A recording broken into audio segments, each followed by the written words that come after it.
Hey there, Fro Nation. This week we're coming to you from the left coast of San Francisco. Ding, ding. That's right, we spent a bunch of time in San Francisco, Adam Lerner and myself.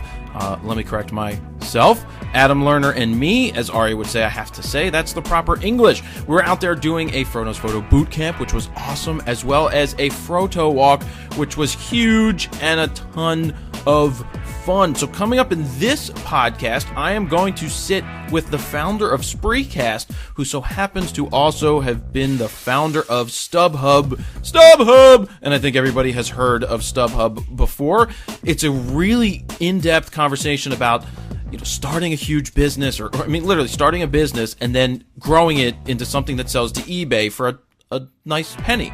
And that's not what it's all about, but it's really cool to hear the wheels and the gears turning and to learn from a business sense. I love doing these podcasts. I love sitting here and listening to these very established business people and photographers and just learning from them. I get to ask the questions that interest me, and I think that they may interest you as well. So enjoy this week's RAWtalk with Jeff Fluhr from... what is he from? Spreecast and StubHub.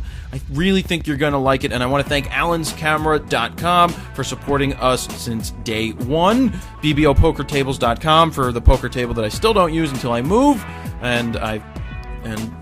just everybody, Black Rapid and Adorama picks, and you guys, thank you for watching, and please pick up the FroKnowsPhoto Beginner Guide to Getting Out of Auto if you have not. If you're interested, FroKnowsPhoto.com/guide. So enjoy this week's FroKnowsPhoto RAWtalk from San Francisco.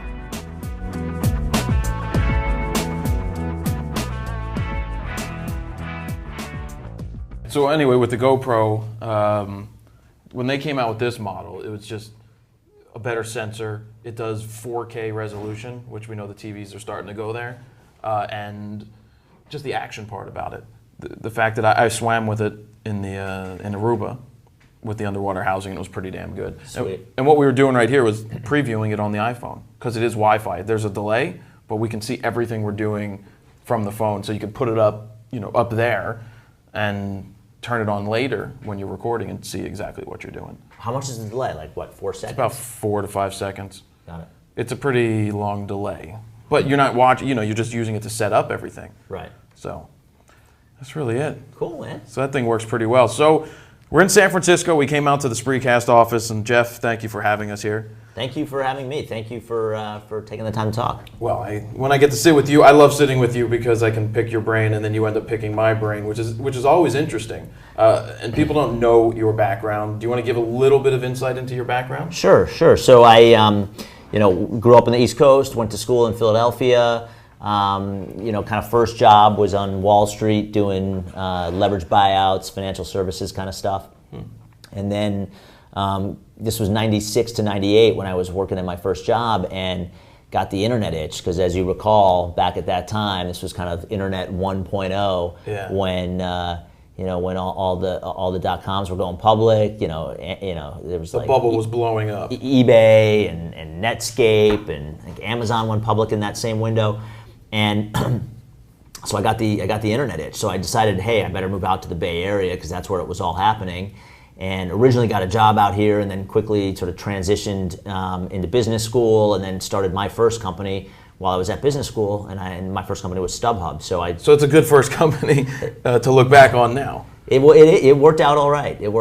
Yeah. So I started StubHub in 2000, and then kind of ran it as the CEO through the sale to eBay in 2007. Well, did you say, I want to sell tickets? Where did the idea come from?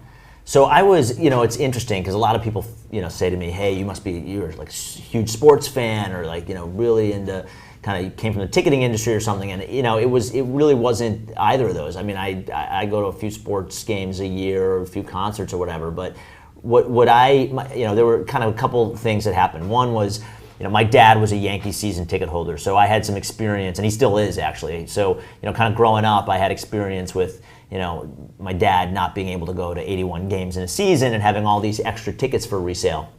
When I got to business school at Stanford, I met another guy who was the other founder of StubHub, and we were sitting, at lunch one day, and there was this business plan competition at Stanford, and we started, we both kind of had worked in financial services before business school. We both wanted to get into the internet and do something entrepreneurial.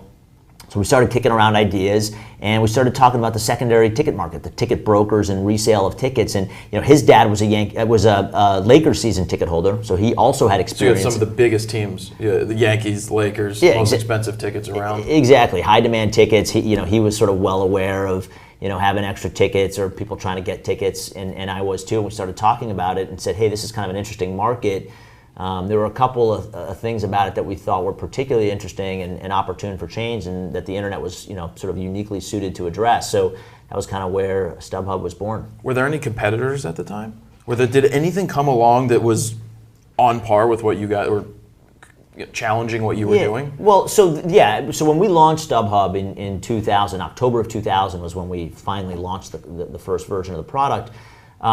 There were a couple options out there for consumers. The most important and largest kind of channel for tickets was actually bricks and mortar ticket brokers, who were sort of mom and pop businesses scattered across the country that would sort of buy tickets and sell tickets, and that would they would sort of try to sell them for more than they bought them for, and that was sort of their business. Right.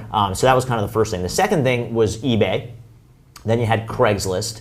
And then there were a couple of companies, two really, that were noteworthy, that were sort of basically ticket broker portals, so websites for ticket brokers to sell their tickets. And the two at the time that we started StubHub that were most noteworthy were called Tickets Now, and the other was called RazorGator.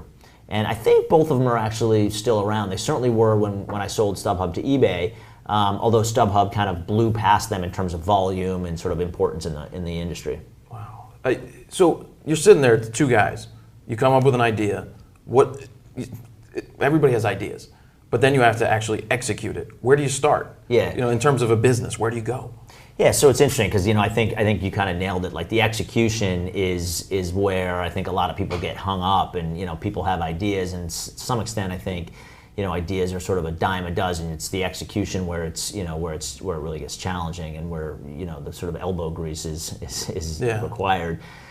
We were sitting at lunch that one day when we started talking about it, and there was this business plan competition that was just around the corner. It was like a few weeks from that point in time.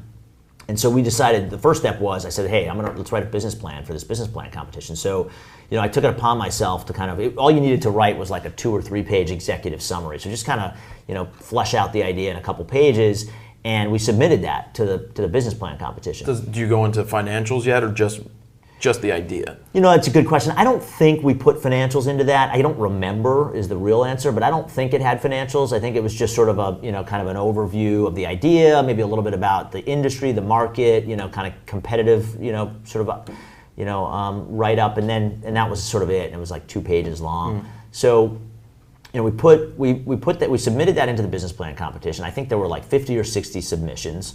And we were one of the 6 finalists that actually was chosen to sort of present in front of a panel of VC judges.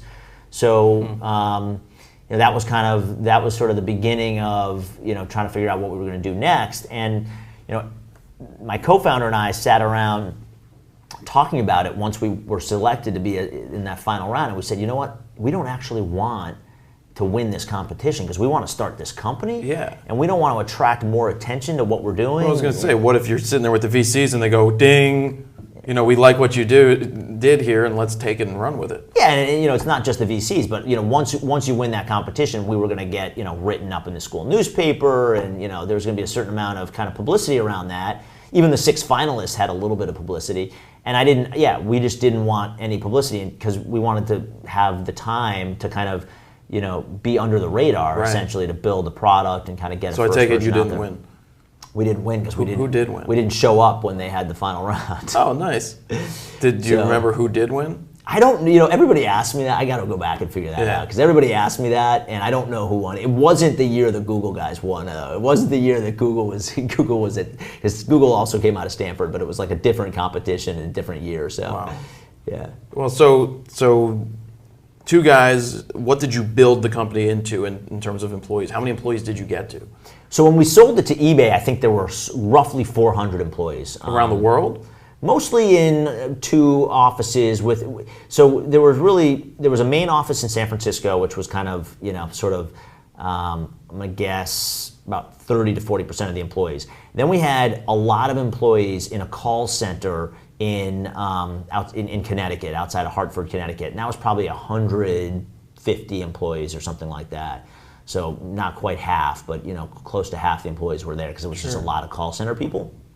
And then we had a handful of local offices scattered around the country in major cities like Boston, Chicago, New York, LA, where we had 3 to 5 employees in each of those offices, and they were really handling sort of logistics and fulfillment of tickets for last-minute transactions. They weren't printing tickets. Were they able to digitally print the tickets like you can do now? When we first started the company, no, not at all. Kind of as we, in the 7 years I was running the company, print-at-home ticketing kind of came into being, and at first was very small, and then started growing as sort of a percentage of the overall tickets. But our entire infrastructure was set up around physically moving tickets from point A to point B. So we had a partnership with FedEx. So you kept them happy. Yeah. FedEx. Well, next day and exactly. We had a good relationship with FedEx. We were moving a lot of FedEx volume. We had a relationship there, and we also were using, so FedEx was a key part of it, but then we were also using these last-minute transaction offices to facilitate kind of the day of game or day before game kind of transactions. For the locals, come and pick up your ticket in the office and go to the game. Or come drop off. If it's a couple days before the game, we wouldn't let you sell on the site unless you dropped your tickets off at our office, and then it could go up on the site because we physically had it there to fulfill. Because at about 3 days or 2.5 days before the event, you basically ran out of time for FedEx because you needed that sort of day cushion in case something was late or there was a FedEx problem. Right.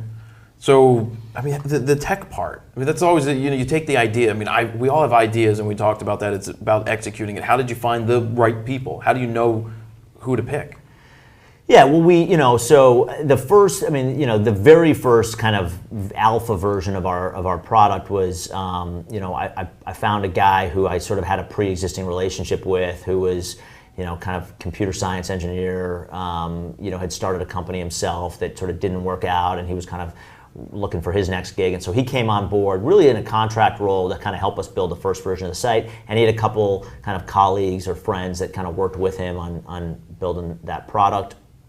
And then we brought in another guy to kind of be our VP of engineering, who sort of inherited that code base and inherited that product and built a team, more kind of employees, long-term permanent employees who kind of inherited that product and kind of took it to the next level. And of course there were hires along the way that didn't work out, and there were people who worked out, but that was kind of, that first version was really just built by a contractor who I had known. Well, that's cool. Any major issues, bumps in the road over the 7 years of running a company? I don't know if people ask that or if you share any of that, but what are those major bumps? Yeah, there were, the whole experience was littered with bumps in the road, and there, and I think it generally is. I think no matter how successful your company is, if you're, Google or Facebook or a failed company, doesn't really matter. There's always kind of bumps in the road. I think for us, some of the bigger ones were the regulatory environment. We were sort of in this kind of gray market in some states, right? So the scalping laws and all of that. Exactly. So a handful of states, and even still today this is the case, although to a lesser extent because a lot of the states have changed their laws. But when we first started the company, there were a lot of states, probably 15 or 20 states, that had restrictive resale laws. So there were ticket scalping laws around, what price you could resell a ticket out, or how far from the venue you had to be in order to resell a ticket. Different types of rules around that we were sort of, operating, within that sort of regulated market. And we had all of our arguments as to why we were legal and what we were doing, but there was quite a bit of challenges around the PR around that. So we would get some journalists would write a story about how StubHub was just an online ticket scalper, and ticket scalping is bad, and and it's immoral and all this other stuff. So we would sort of battle that, and sort of closely related to that, but a little different was just the general stigma around, reselling tickets and the pushback from the people in the business of ticketing. So sports, people who worked at sports teams, people who worked, in the music industry. They were the ones that buy all of the good tickets and then bump the price up, and the fans can't ever get to it. Well, some of them were, really sort of negative about Spreecast. Negative about Spreecast is my current company. They were negative about StubHub because they felt that, we were sort of doing something that was illegitimate in the industry, and that we were sort of, not helping their business or cannibalizing their business. And sometimes they would say, hey, we still have primary tickets we're trying to sell to the first ticket buyers, and you're out there selling our tickets in the secondary market. You're cannibalizing our sales in the primary market. So there were a bunch of issues that we had with the industry of sports and music. And then, there were also HR issues. People didn't work out, or some, senior person, was, not pulling his weight, kind of thing. And ultimately, my co-founder, was, and I kind of didn't, no longer were sort of seeing eye to eye, and departed from the company. So, lots of things and bumps in the road along the way, but ultimately the company was growing through it all and was ultimately successful. So what was the first major industry, whether it's the sports, what was the biggest? Did the NHL come along? Did the NBA? Because I know there's deals with all of the major sporting what do you call them? Leagues? Sporting leagues. Yeah, leagues. I can't think of leagues. What was there the first major one that got you over the big hurdle? Well, no. I think so. The first thing we did was we launched in the Bay Area. So we launched sort of a beta of StubHub in the Bay Area, where you could, as a fan, you could buy or sell tickets for Bay Area events, but across the board. So it meaning that you could do, everything from, football teams in the Bay Area, like the Niners and the Raiders, San Francisco Giants, Oakland A's, and San Jose Sharks. And so across all the leagues, across, concerts, across, theater in San Francisco, you could buy and sell tickets for all the events in the Bay Area. So we sort of broke the problem down in terms of more of a geographical kind of footprint, as opposed to kind of a vertical type of ticket footprint. So once we kind of proved the model out in the Bay Area, we started to expand to other cities kind of west of the Mississippi, and then kind of one day just went national. But so the beauty of the StubHub business, or one of the real kind of nice things about it, was that we didn't need to have deals with the leagues or the teams, right, or people in the music industry. And as I alluded to earlier, a lot of them were sort of poo-pooing us along the way. So we weren't going to get deals with a lot of them, which was so it was good that we didn't need to have deals. But we could allow people, just like Craigslist or eBay, we could allow people to buy and sell tickets on StubHub, whether or not the team was sort of endorsing us or embracing our product. So that was good, and what it allowed us to do is, over time, as our business grew, we were moving more and more volume for lots of these teams. We could approach the team and say, hey, we moved 500, we moved 1,000 tickets for this game. Like, you should work with us because we're making money, you're not making any money. Let's do a partnership where maybe you make some money, and you promote us, and we become the official partner of the team, and we get mailers to all the season ticket holders, or we get a billboard out in the outfield, or whatever it was. We would more and more we started cooperating with the teams, because we were able to apply pressure that it works. That it works, and we were getting bigger. Wow. So as you're I was just thinking of something. Yeah, with so many moving parts when you're running a company, do you have? And I face this now, and it's nowhere near where you guys were then. But as you build a company, you have so many moving parts and so many things to take care of. How do you delegate? I mean, do you just trust fully in the people you hire? I think there's definitely a leap of faith there, and I think it's a maturation process for a manager to be able to do that, particularly like an entrepreneur who's who I think a lot of young entrepreneurs, myself included, have always there tries to do so much stuff and tries to be responsible for everything, and has people have tough times sort of delegating and kind of handing off responsibility or trusting other people. But you have to in order to scale, and so you have to kind of take that leap of faith and trust. Particularly if you have a new employee that you don't know well, you give them sort of that responsibility and accountability, and they kind of either succeed or they fail. And if they fail, you have to terminate the person and move on. And if they succeed, great. And then you've got, sort of more people you can trust, more people you can count on, and you can kind of build, an organization around, some key people who are able to take on significant responsibility. So, but I think that's really hard. And I think it's hard for, a lot of entrepreneurs and you kind of want to control everything, and but you can't. And you have these high expectations, perfectionism around, what the output of every single initiative is going to be, and people don't always meet your expectations, and so it's, you kind of get let down. But you've got it. There's, in there has to be a place where you can kind of give people responsibility and, and find good people and be okay if things aren't done exactly the way that you would have done them, but still done well, to move the ball forward. So when you're building a company like this and you start out, do you have an end game? Do you say, we want to sell this one day for X and you hope to get there? Or is it just for the love of what you do, you want to create a business, and then just along the way people start knocking on the door going, hey, go public, hey, we want to buy you?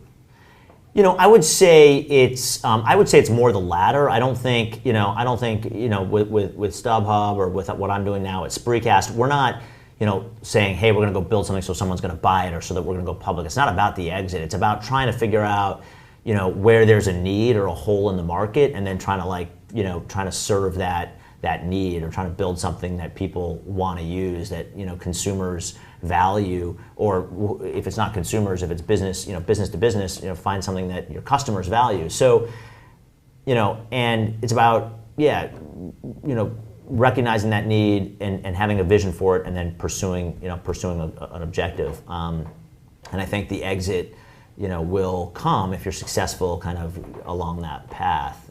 But I don't think companies that are built to be sold, or people who have a vision, I'm going to go do this, I'm going to start a company to sell it to so-and-so at some later point. I think that tends to not work as well as when an entrepreneur sees a real need in the market and tries to pursue a business to address a need. I would assume that it gets tough to sell at some point. Just like you've built this thing, it's your first your first company, yep. And then you get to the point you have to make that decision of, what do I do? You sell it, and where do you go next? Yeah, it's interesting. So I had been doing it at the time we sold it, it was 7 years in for me. My wife was pregnant with our first kid.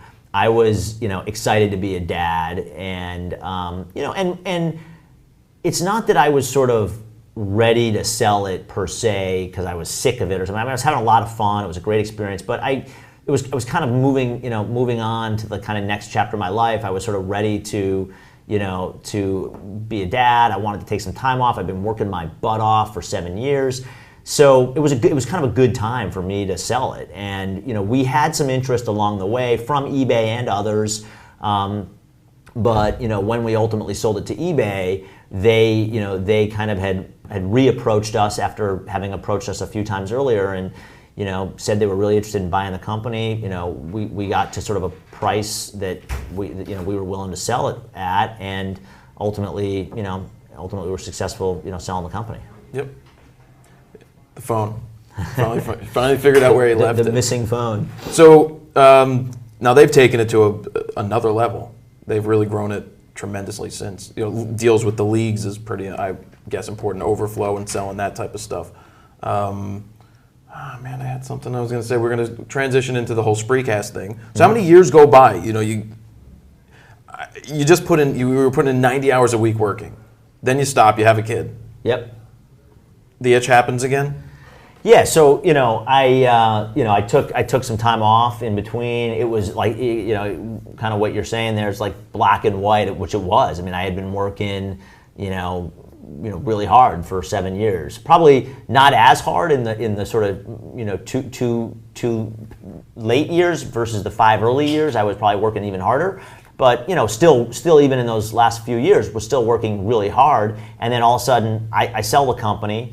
And I'm no longer involved, and I left the company the day that the deal closed. So I was, so I had a lot of free time, and and I really enjoyed it. I spent a lot of time. My wife, we had our baby 2 weeks later after the deal closed, so I had like a baby in the house and was spending a lot of time, doing that, and traveled with my wife and my first kid a lot, and played golf and just was kind of living the life of leisure, I guess you could say. I kind of always, I knew that wasn't going to be a long term, that wasn't going to be what I was going to do forever. Never did I once think that I was going to sit around playing golf for the next 40 years plus of my life. But it was fun for a couple of years, and then I got the itch and I started thinking about what I wanted to do next. I was doing some angel investing during that time, and I was advising some companies. So I started getting very interested in like video on the internet and live video and people connecting online. I saw what was happening with social media, with Facebook and Twitter, and how people were connecting with those kind of social platforms. And I, in addition, kind of saw what was happening with kind of video-based communications, specifically Skype and iChat, and how people were having mostly private, but private, sort of video phone calls, if you will, and kind of felt like there was this opportunity somewhere in the intersection of those two trends to bring people together face to face, but more in sort of this kind of public social media kind of world, as opposed to these sort of private video phone calls.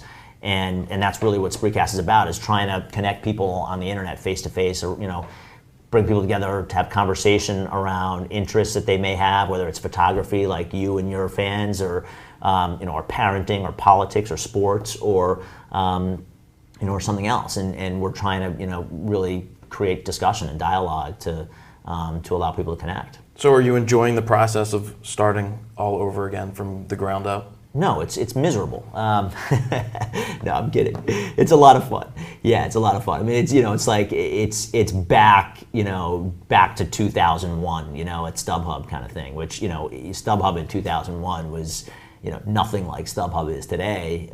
You made the point earlier about eBay having even grown the business since we sold it. But even when we sold it, it was like a pretty sizable business, and a lot of people knew what the brand was. But in 2001. It was, 6 or 8 guys in a room, in a fish market, extra office space, in sort of South San Francisco kind of thing. And the reason I said fish market is because we had this like crappy office that was like co-located with a fish market, literally. It was a startup company with a lot of risk at the time. And Spreecast is, we've got a lot of great traction and we're growing fast, but it's an early stage company, so we got a lot of work to do. You just said that. You just said the risk. To go back a little bit, how did you get the funding to start? To start StubHub? With StubHub. Yeah. Well, that's a really interesting question, because we started StubHub. If you go back to the timing, and I sort of mentioned early on that I wanted to get, I kind of had the internet itch. It was right? the tail end of the bubble, wasn't it? Exactly. So we started. The internet rise was kind of like, the sort of 1.0, and the company started going public. It was kind of like 95 to 2000, and it was March of 2000 when the bubble burst, and everybody said, that was the end of the internet, right? And like, it quickly went from being this frenzy with companies that were valued in, in the public markets at unbelievable valuations, were then, down 95% in the matter of a couple months. And so that's when we raised our first round of capital. We raised that summer, so about 4 months after the .com bust occurred, we raised our first $550,000 from friends and family, and some people we met through kind of networking, and when we started growing StubHub at a time when it was not in favor to be in the consumer internet world. But did anything like office space? There were so many companies that built these massive places, and now a lot of places were empty. Did you get any residuals, like any breaks because of those guys going out of business? Absolutely, and that's what I think people don't realize as much. Like people say, "Oh my God, you were raising capital in kind of late 2000, 2001. That must have been impossible." You had all these negatives about starting a company at that time, which is true. That access to capital became very challenging in kind of late 2000, 2001, and it wasn't really until 2002 that it started getting a little bit better. But almost everything other than access to capital actually became easier. And that includes things like, finding real estate, like you just mentioned, finding, a good office to rent at a reasonable price, finding good engineers, because people were being laid off. And, engineering talent's always been challenging, but it's particularly challenging when the economy is doing really well, right? But when the economy kind of takes a dive, or you get like a .com bubble bursting, you can find engineers a little bit easier. So there were actually a lot of positives or silver linings to that cloud, that people don't realize as much. But that's insightful that you thought of that. Yeah, cool. Spreecast. Yeah. So you get the idea. You want to bring people together online to have face-to-face conversations and make it open to the world. Where do you want to take this? Yeah, so I mean, we're all about conversation. We're all about connecting people through conversation, and we're in sort of the first inning here, kind of thing, and we're just getting started. So the product's been publicly available for a little bit over a year. Technically, it's still in beta, and we've got a lot of things we want to do. We want to extend to other platforms like mobile, and eventually, connected TVs. We want to grow our user base. We want to grow, the types of ways people are using Spreecast. But ultimately, if you roll the clock forward 5 years from now, we want Spreecast to be used by, the media industry, journalists, as an editorial tool. We want it to be used for interactive kind of television type content. We want it to be used for people having, public conversations on important topics like Middle Eastern politics, to bring people together to try to get through key issues, or the debt ceiling issues. We want people to use it to interact and talk about things that they're interested in, like photography or parenting. And we want people to, whenever there's anything going on in the world that's relevant and timely, whether it's a hurricane in the Gulf, or something on the international stage, like a nuclear plant that blows up, or even something that's hyper local, like a bad crash on a highway in your city. That all of this stuff that creates conversation, creates dialogue. We want people to be able to go to Spreecast when something like that happens and find other people talking about these topics. Sure. No, and I use it different. It's funny because the way I use it is more of a show style of thing. That's how I like to interact with people. But then you go on there and you have the news and you have people just giving their opinion. It's a great way to interact. It's a great way to get information out there, and I can see it moving forward where people will go there as a place to just converse. I mean, we used to do Bro Chat. If you remember the Bro Chat people. Do you remember Bro Chat? Was that on Spreecast? Yeah, Bro Chat. It was like Greg Wax would tell us about this. These brothers were in all over the world, country, and then they would just get on and have 4-hour Bro Chats. Oh, yeah. And just assume we'd jump in on that because they were public, so we would have fun with that. Yeah. Do you use it to talk with a lot of people? Yeah, I mean, we use it internally. We use it a lot, even for we use our private Spreecast functionality to have business meetings. I have a lot of my sort of phone calls. I use Spreecast to have sort of a video enabled conversation or meeting with people who are business partners of ours who may be based in New York or LA. We do a lot of business in the entertainment and media industries, so a lot of our partners are in New York and LA, and we'll do a lot of our meetings on Spreecast in a sort of private format. And then of course I'm on there every day checking out the public Spreecasts as well, and watching guys like you, or big media partners like Extra or the Wall Street Journal or CNN, who are on using Spreecast as a tool to in their business to kind of create content. And so but you mentioned we do have a lot of people are using Spreecast like you to create content and create really a show, and that's really valuable part of kind of how Spreecast can be used. But then we've got other people who are doing private business meetings on Spreecast. So it kind of runs a spectrum, and that's one of the it's kind of both a blessing and a curse of our product. Is it's pretty flexible. It can kind of be used in a lot of ways. So sometimes we have, I think that's good in that there's a lot of different things people can do with it. It also makes it challenging sometimes to sort of describe to people kind of what we do and the messaging around the product. So what are the challenges you face now that you can't put in 90 hours a week?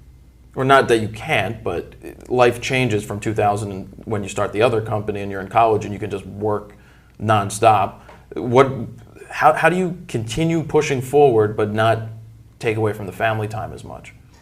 Yeah, well, so yeah, now I mean, I have 3 kids and I'm married now, so I do have that, commitment, and I love spending time with my family, and it's it is, something that's important to me.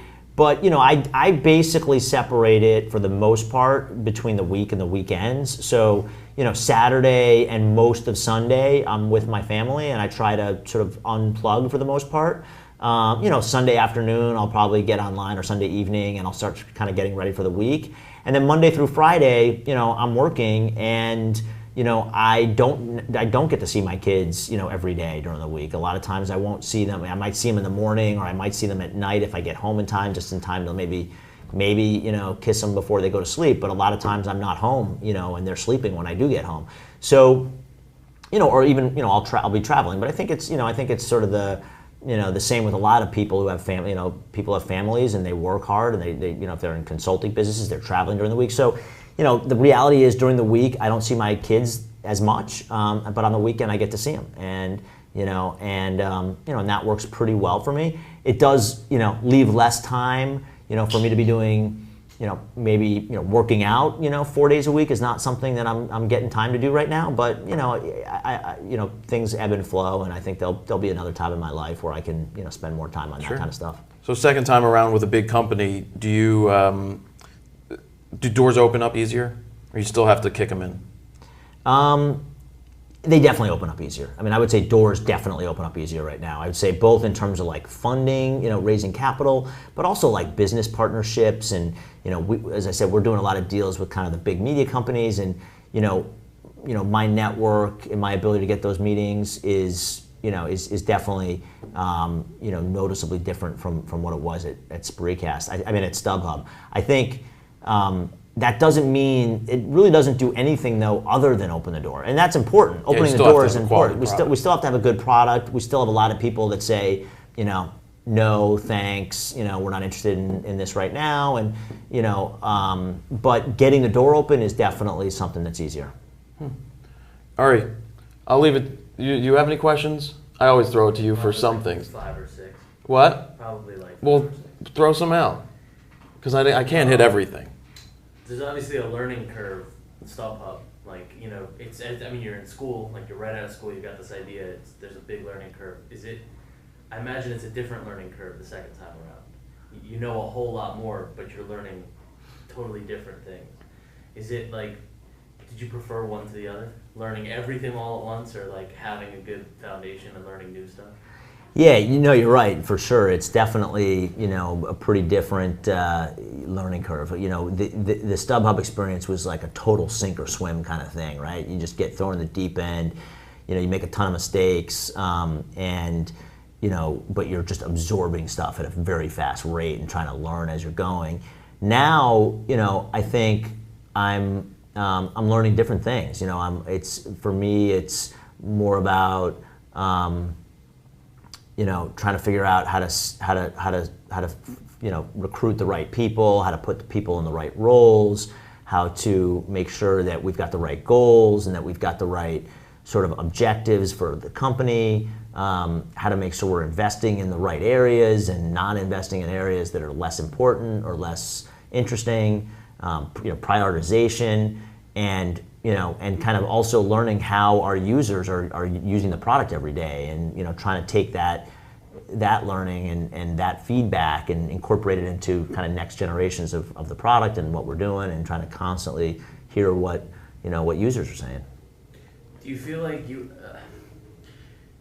I assume there comes a point where you kind of feel like, yeah, this is working, but do you ever get to actually sit back and enjoy that, or is it always moving forward? Is it always like you can't allow yourself to get too excited because you want to make sure you keep making things right? Yeah, I mean, I think it is that. It is the latter, where you're never kind of sitting back and just saying, oh, it's all working great. I mean, I'm sort of constantly frustrated and constantly dissatisfied with where we are, and I want to be further along. I want to be further ahead than where we are. I want we have a long list of just features we want to add, and I think this is true with most engineering driven organizations, but you've got sort of priorities, and you've got to prioritize, and you can't get everything done immediately, and And so, there's a lot of things that maybe aren't as high priority as other things that just get deferred and they don't get done as quickly. So, and some of those are still, pretty important, right? So, there's just the constant desire that I have to kind of get new features out, build new functionality, grow the user base, generate revenue, and just lots of things that, I want to be doing that we're never doing enough of, or it's not happening fast enough. And Sure. I think that's just kind of being impatient, When you, obviously, like, being in business school was influential to creating StubHub, but do you feel like the real world education had the same value as the academic education? Did one have more value to you than the other? Well, I think, and this is not a stab at business school or Stanford or anybody who's in school, but I think it sort of doesn't compare in the sense that, being, in a real world situation, particularly, when you're an entrepreneur starting a company and kind of, running something, the learning that you get from that is much more valuable to actually, doing stuff than what you learn in a classroom. So I think what was valuable for me about being, at business school was, meeting a lot of interesting people, having time to think about, what I wanted to do next, and being, having some time to spend on, analyzing different business opportunities and ultimately landing on the StubHub opportunity. And the network, as I mentioned, that I created, people I'm still friends with and people I still, talk to and get advice from. And so, but I think beyond that, the skills that I learned in the classroom, aren't that relevant to me on a day-to-day basis. Yeah. Did you finish school? No, I did not. Because that's something that comes up with photographers. Right. Do we go to school for photography, or do we just go and do we figure it out? And I think it depends on the person. It always depends on the person where to go. So I would assume it's the same with business. What would you say to somebody trying to start? They have an idea. Where do we go? What do we do? Yeah. I'd say, a few things. Let's assume that it's like a consumer internet idea, because I think one of the first things you need to do if it's like a technology-driven business where, a product needs to be built that requires writing software, you need to, if you are not a technical person that writes code yourself, you would need to find that sort of co-founder. You would need to find somebody who's got those technical skills, who can, really be your partner in getting the company off the ground. And that would be the first thing that I would do. Yeah. And then once you have that person, then I think you can go to a lawyer and sort of get some documents drawn up to sort of create the entity and create, the shares in the company and who owns how many shares, and sort of do the negotiation around, how the founders are going to split up the ownership in the company to create the entity. And then I'd start, recruiting other people and ideally on an equity-only basis, so you don't need to raise cash, and then also start that fundraising process, at some point, hopefully after you have a prototype built and something to show people. How did equity, you're not going to pay people sometimes up front. How did you talk them into seeing the vision, the bigger picture? Yeah, both of my companies that I've started, StubHub first and then Spreecast, we pretty early had at least a little bit of funding that even before we had a product built, we were able to pay people at least a modest salary, and that's so we were able to recruit, pay a modest salary, give equity, and by giving equity, we were able to pay less than maybe market rates for salaries, but we were able to pay some salary to people early on and keep the teams really small. Did a lot of people shy away from that? It was just after the bubble burst. And a lot of people were getting equity, like The Simpsons. They used to roll it out on paper. Here, have 1 million shares. Yeah. But I guess you find the right people that are willing that believe in it and believe in you, because you have to be a strong leader. Yeah, that's right. I think,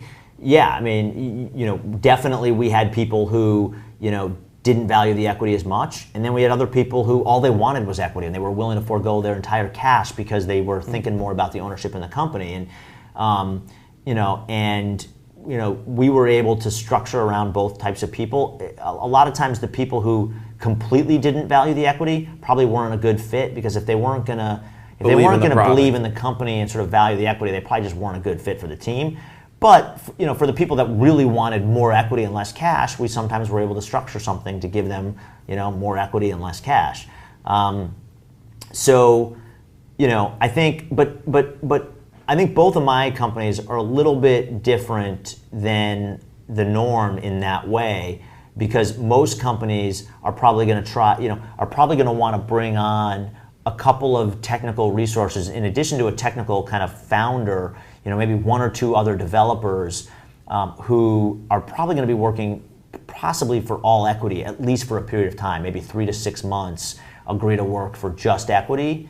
And sometimes they'll defer their comp, so they'll ultimately get paid, but they just don't get paid until later. And other times they actually forego the comp, or they just take equity, and then they'll start collecting a cash salary once the money's raised, which in many cases is done after there's sort of a prototype to share, or like a product to show an investor.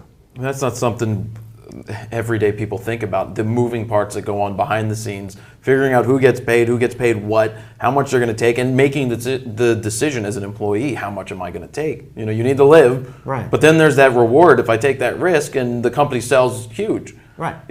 It's a typical kind of sort of risk reward trade-off, or investor mentality, right? Where are you willing to make an investment today for a big return in the future, and given the risk? And you might make that investment today and have nothing to show for it in 3 years. And in fact, I don't know if it's 9 out of 10, but some significant percentage of startups, that's the path, right? They raise money and they don't really generate a return for the investment that's put in. But some percentage of startups, end up, having huge success, like a Facebook or a Google, right?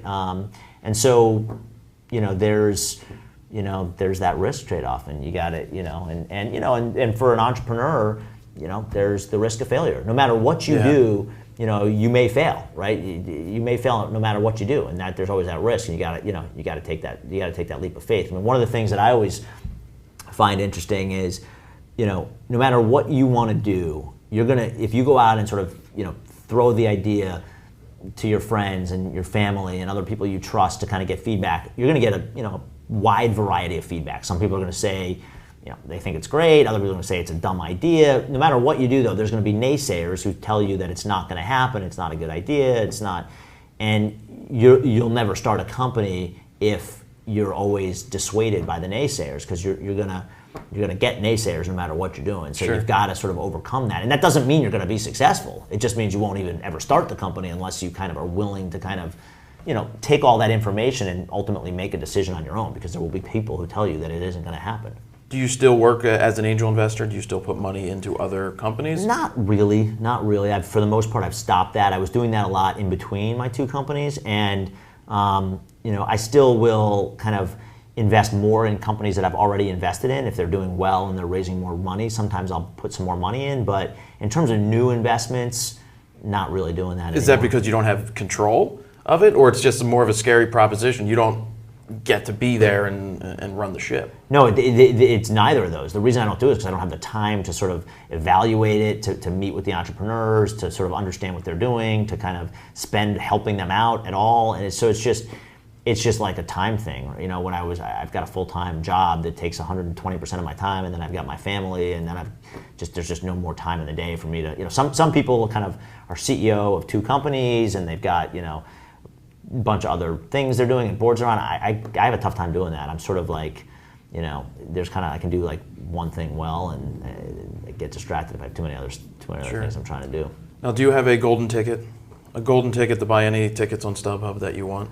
I wish I did. For a while, we used to have a policy when I was running the company that for employees there was like a 10% discount. I think it was 10%, might have been 15%. And for a little while, I had that still after I sold the company. Like my account still had that, and then at some point, somebody removed it. Somebody figured that I had that, and they removed it. So yeah, it was gone. Do you still use it today? Yeah, I mean it's absolutely. I mean I think StubHub is the best way to get a ticket to a sporting event or a concert. Except for that fee at the end.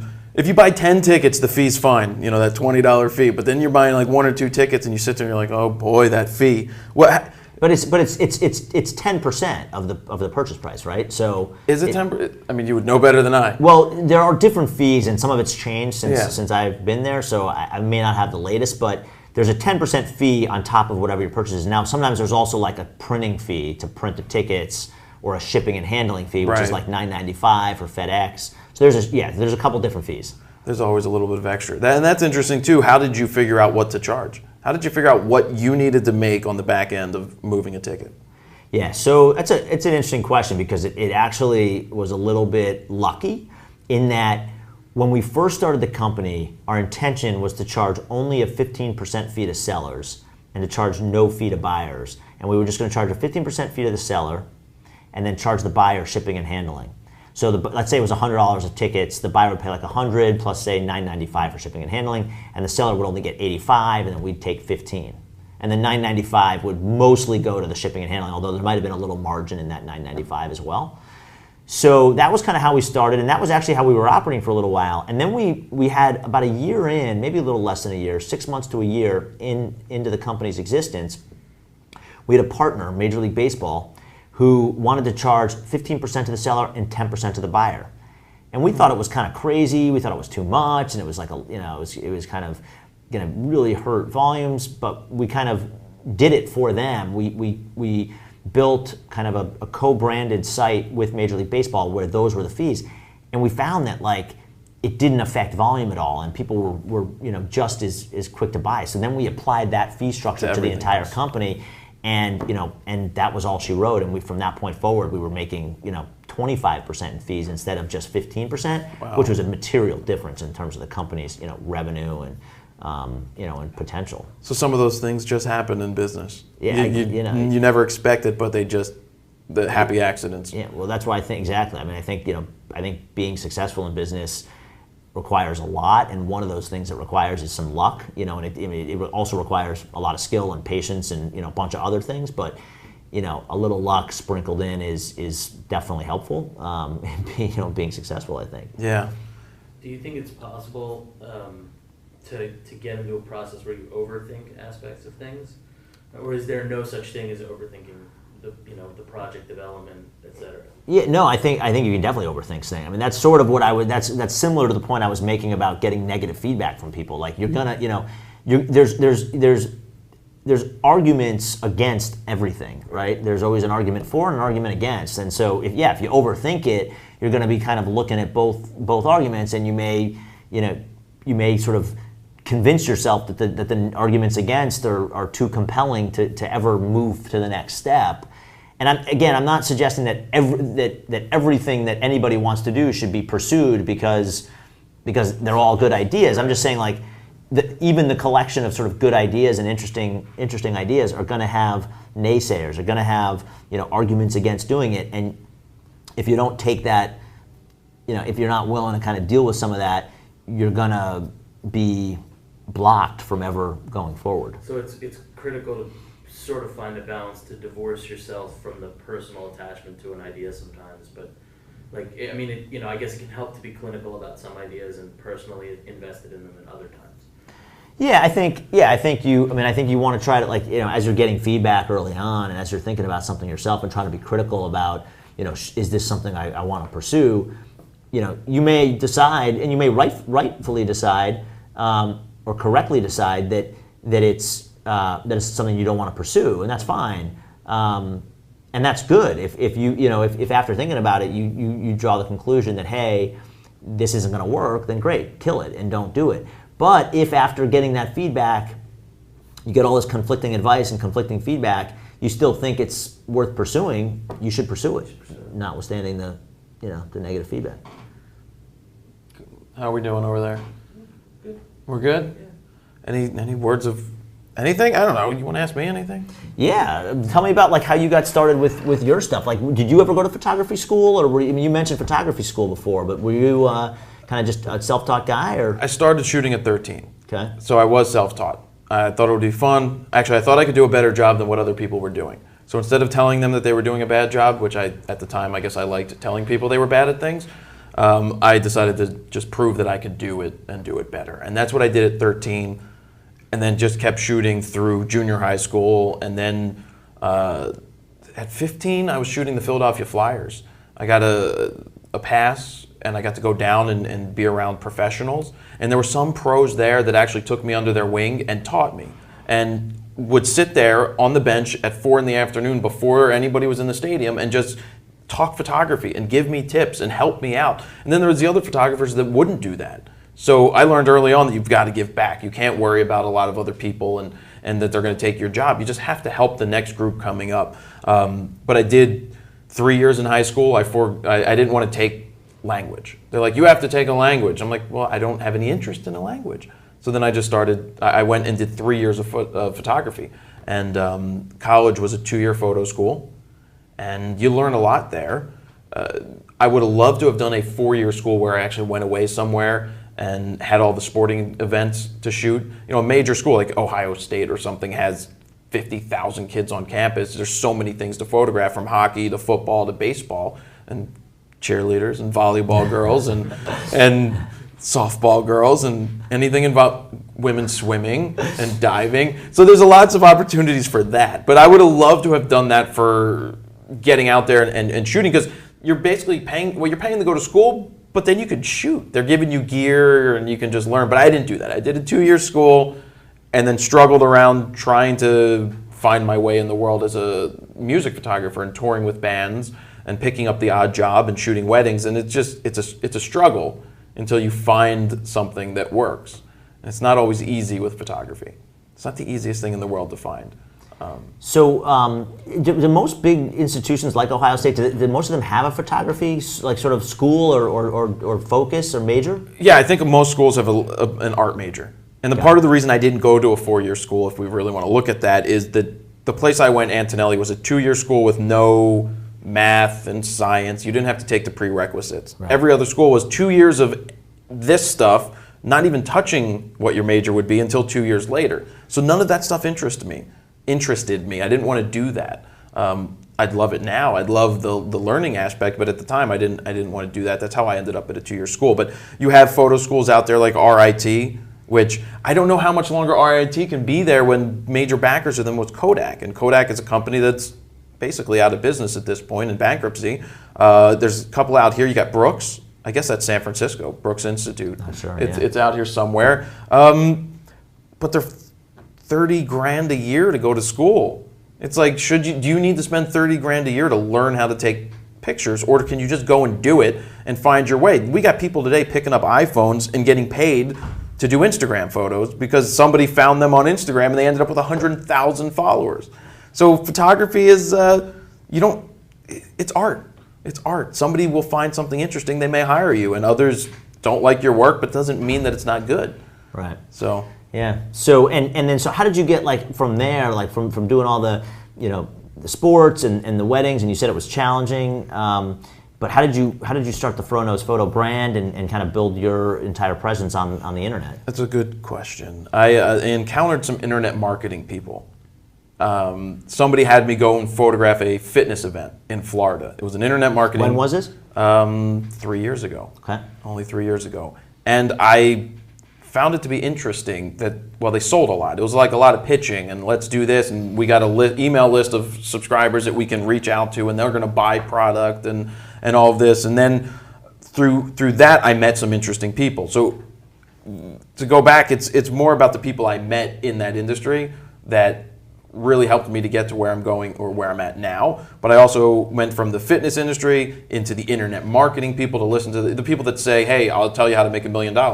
But they're the ones making $1 million telling you how to make $1 million. And that's kind of bullshit. But I photographed some other events. I basically gave my services in exchange for them to give me a hotel room and to feed me and basically trade for access to learn what I thought was going to be learning. And there were a couple of people that I thought were good, and one was Gary Vaynerchuk, who got up on stage and was no bullshit and just said it like it was. So that kind of kicked me in the butt to say, look, you don't need to blow your head up. Ari knows this. Ari knows I came home from one of those events and was like, oh my God, I need to do this, I need to do this, I need to do that.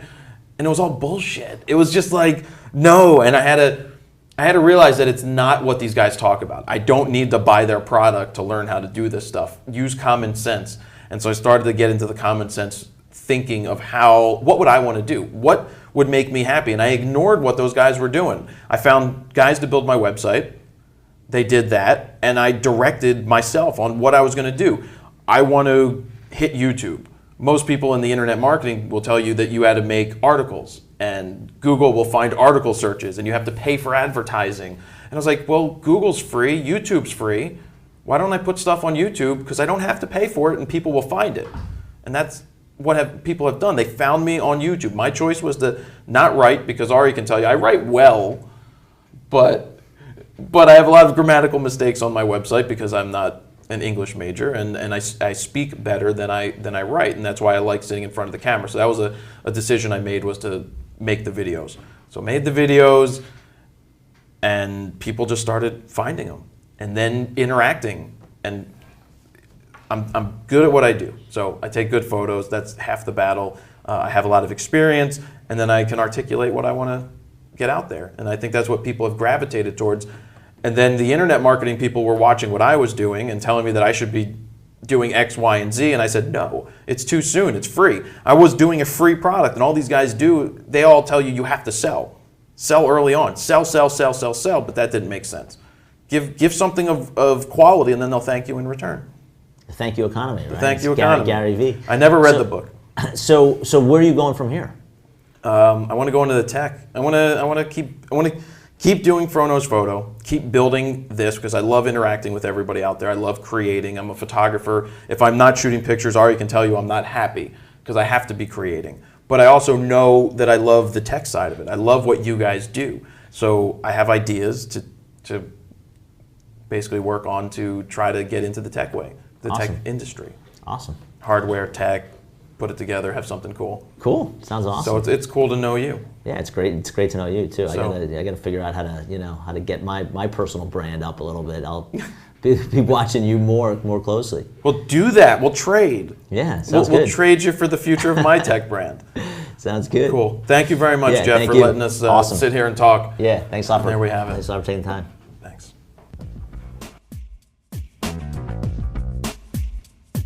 I hope you enjoyed this week's Raw Talk, Fro Nation. I had a great time sitting there with Jeff Fluhr from Spreecast and StubHub. It's really fascinating to sit there across from a table from a guy who had an idea and executed it and just came up with something amazing that is used today and got bought out by a huge company. It's just really inspiring to hear the story. It's motivating, and it just shows you that you could start something.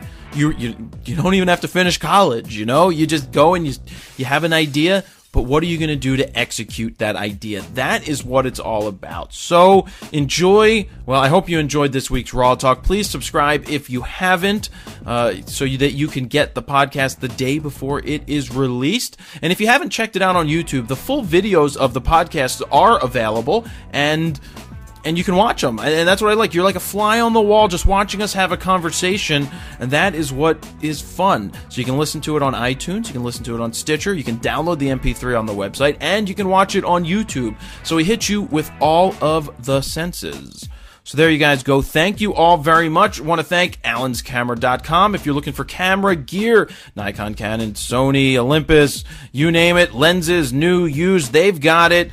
And allenscamera.com. Ask for anybody there. They'll help you out if you give them a call and you're in the U.S. They do ship only in the U.S., but they are a cool mom-and-pop operation that I have worked with since day one, and I really appreciate those guys, and I appreciate you guys more than you know. Thank you guys for listening to this week's FroKnowsPhoto Raw Talk. See ya.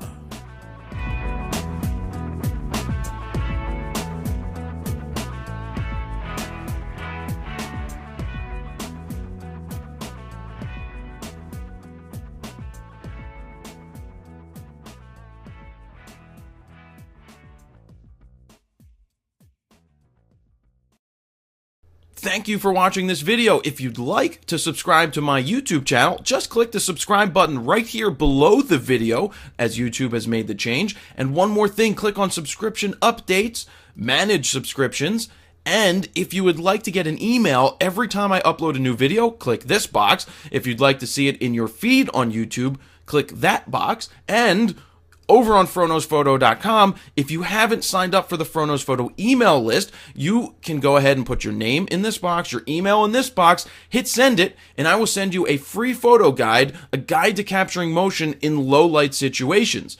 if you're new to photography or you're somewhere in the intermediate range looking to learn a little bit more about your camera and how to get out of auto, don't forget about the FroKnowsPhoto Beginner Guide, a guide to getting out of auto. It's at a special price right now. It's a 3-hour-long video. You can buy it as an instant download or as a physical copy with free shipping around the world. So thank you guys very much for watching.